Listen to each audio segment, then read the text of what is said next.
global, pendidikan Islam kontemporer.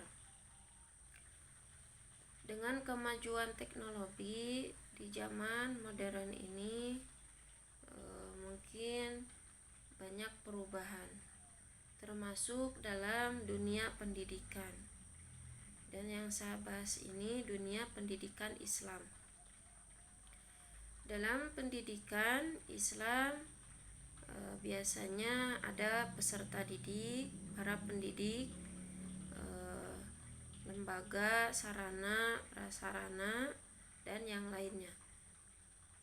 Yang pertama, peserta didik dan para pendidik.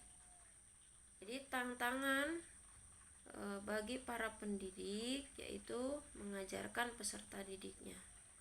Nah, dengan kemajuan teknologi di zaman sekarang itu, yaitu adanya kecanggihan teknologi, yaitu handphone, dan di dalamnya ada berbagai-bagai macam aplikasi media sosial, yang dimana apabila seseorang atau peserta didik memiliki handphone, ya mungkin karena peserta didik itu memegang handphone itu belum sepenuhnya pantas, karena banyak di dalam handphone itu, media sosial itu bukan hanya sisi baiknya, negatif, tapi banyak juga sisi positifnya. Yang jadi masalahnya itu, ya, yang jadi halangannya itu posisi sisi negatifnya, sisi sisi negatif, sisi tidak baiknya yang jadi masalah bagi peserta didik itu, karena itu sangat berpengaruh bagi peserta didik. Kenapa begitu alasannya? Karena yang saya lihat di zaman sekarang itu, melihat peserta didik dengan berkurangnya adab terhadap gurunya. Nah, itu ada sebabnya, ya.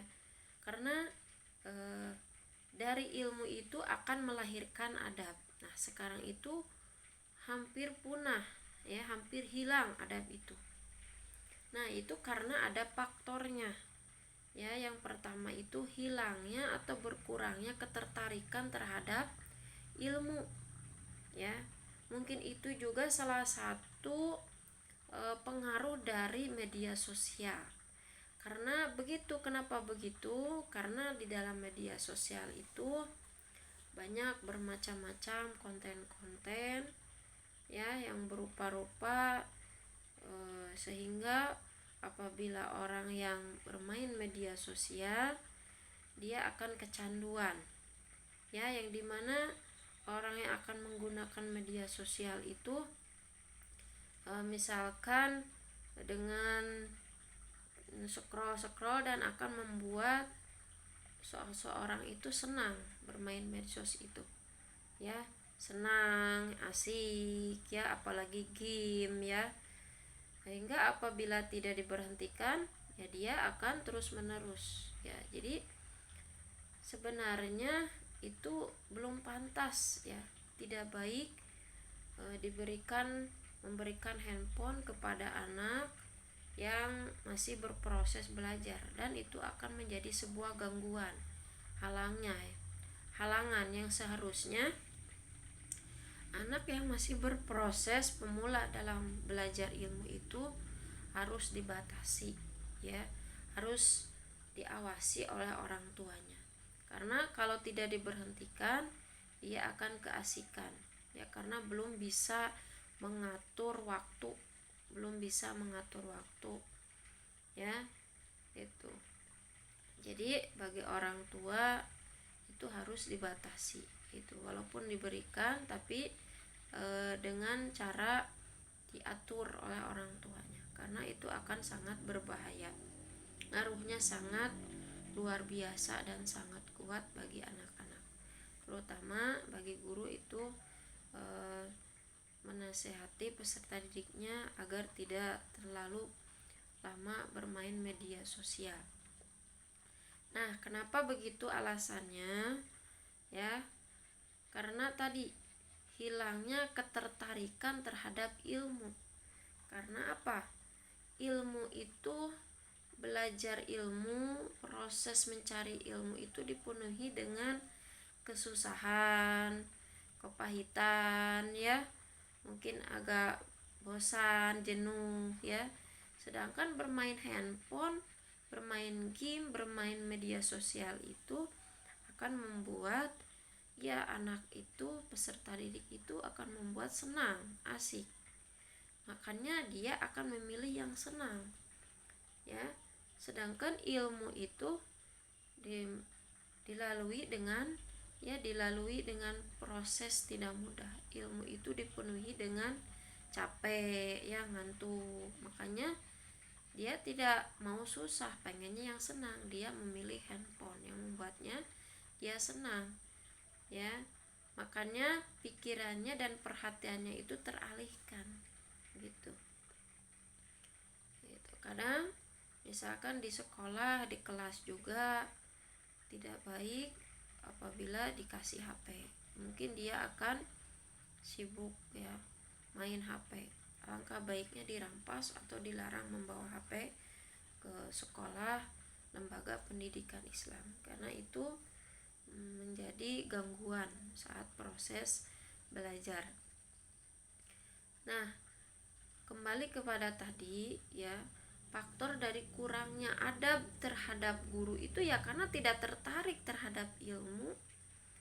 Ya kan, guru itu yang mempunyai ilmu, ya, sedangkan peserta didik itu misalkan tidak menyukai ilmu, maka kepada yang pemiliknya ilmu itu, gurunya itu, dia juga acuh, tidak suka, karena terhadap ilmunya juga dia itu tidak tertarik, apalagi kepada pemiliknya, sehingga tidak ada lagi rasa hormat, ya, menghargai terhadap guru tersebut.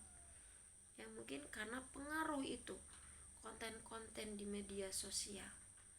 Itu kebanyakan pikirannya itu terpengaruh oleh media sosial.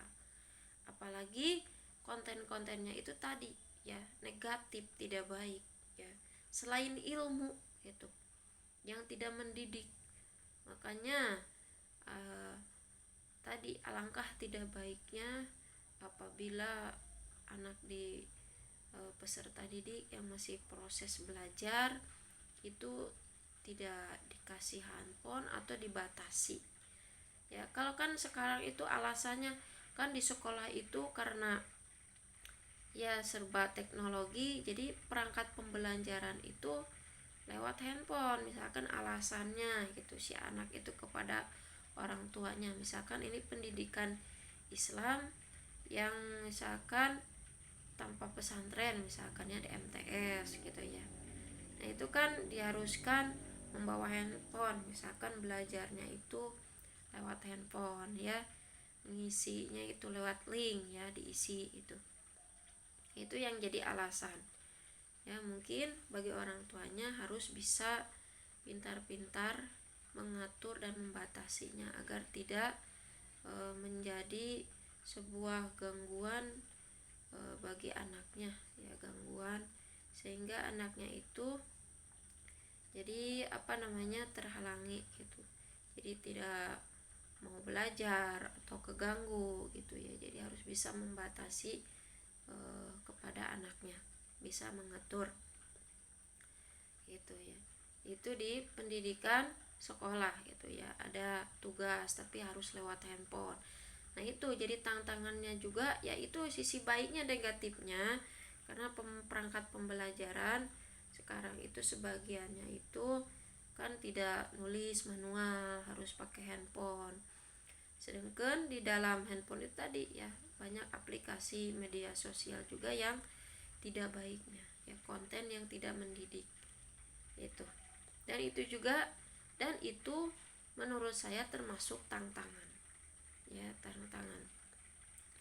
Tadi penyebab karena tadi hilangnya adab, yaitu teralihkan pikiran dan perhatiannya itu bukan kepada ilmu tapi kepada selain ilmu karena pengaruh dari handphone itu ya. Makanya tidak heran di zaman sekarang itu peserta didik itu berani melawan kepada guru, tidak sopan. Ya itu karena apa? Ya tidak ada rasa hormat. Karena tadi ya, jadi terhadap ilmu tersebut dia itu tidak tertarik sehingga kepada pemiliknya juga itu tidak ada rasa hormat dan menghargai. Ya, yang saya lihat dalam dunia pendidikan itu seperti itu ya. Mungkin tidak semuanya tapi sudah terjadi, bukan hanya atau sudah menjadi fenomena ya dalam lembaga pendidikan itu. Mendengar kasus-kasus yang viral itu seperti itu, membuli gurunya ya, berani melawan, berani melaporkan. Ya itu karena apa? Karena hilangnya adab.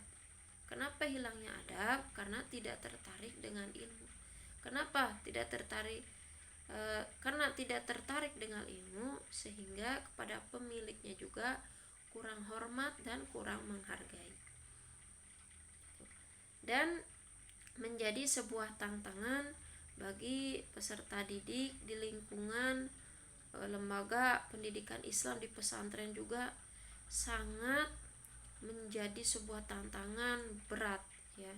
Karena di pesantren itu menerapkan aturan ya, dan ada larangan-larangan ya, tidak boleh melakukan perbuatan-perbuatan buruk ya, seperti tidak boleh main keluar tanpa izin, nongkrong di luar pesantren tanpa izin ya, dilarang pacaran ya, atau dilarang termasuk pergaulan yang dilakukan oleh luar pesantren. Nah, itu di pesantren ada aturan. Sedangkan apabila ya santri misalkan peserta didik membawa handphone, itu benar-benar sangat mengganggu dan akan merusak ya, dan menjadi halangan dalam proses belajar di pesantren. Dan jika ada misalkan santri itu membawa handphone dan itu juga dia di zaman sekarang itu berani melawan kepada pengurusnya, bahkan dia sembunyi-sembunyi membawa handphone itu, dan jika dia dirampas dia akan marah dan melawan ya. Itu nyata ya, fenomena itu yang saya lihat. Berani dia melawan kepada pengurusnya karena menolak untuk dirampas handphonenya. Nah itu karena yang seharusnya di pesantren itu banyak menghafal ya, banyak nalar gitu. Tapi apabila dia sudah bermain media sosial di pesantren, itu dia benar-benar terganggu ya, hancur, dia rusak. Dan bukan hanya itu, dan dia juga akan mempengaruhi teman-teman yang lainnya untuk berbuat buruk apa yang ia lakukan ya. Jadi dalam dunia pendidikan Islam, media sosial, handphone, konten-konten itu tidak baik gitu ya, kecuali ya konten yang baik. Yang jadi masalahnya itu yaitu dari hal negatifnya, tidak baiknya, yaitu sangat pengaruh tidak baik ya terhadap santri ya, peserta didik di sekolah itu. Itu juga sama ya di pesantren juga ya, apalagi menjadi tantangan. Nah di zaman sekarang itu peserta didik itu bagi peserta didik itu serba salah ya. Jadi serba salah gitu. Kenapa serba salah? Dan intinya kalau ditegasin ya, apalagi dikerasin, itu juga tidak baik ya. Dan kalau dilembutin, kalau bahasa Sundanya itu ngewalui gitu, yang ngelunjak itu, jadi serba salah. gitu. Jadi sensitif gimana ya, ditegur sedikit ya dia sakit hati, ditegur sedikit ya dia tidak terima. Itulah di zaman peserta didik di zaman sekarang itu.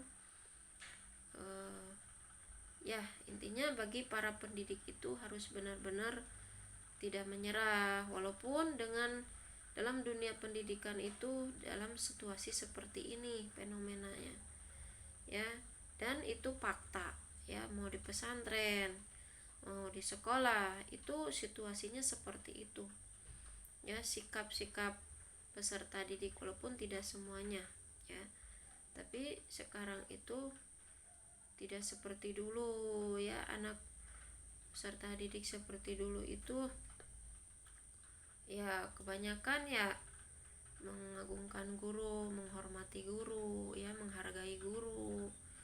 Kalau di mana dinasehatin diam, tidak melawan, kalau ditegur nerima. Di zaman sekarang itu walaupun dia itu diam, tapi di belakang dia itu balas dendam ya, tapi di belakang dia itu dendam terhadap gurunya itu. Jadi serba salah di zaman sekarang itu ya. Jadi intinya harus mengambil dalam mendidik itu dengan sikap kita itu dengan tenang, sabar ya, tidak dengan marah-marah ya, tidak dengan kasar. Nah itu jelas tidak akan berhasil, yang ada merusak suasana ya, yang ada tadi si muridnya itu yang ada tidak nurut ya, yang ada dendam terhadap guru tersebut ya, sensitif gitu, yang mudah emosi.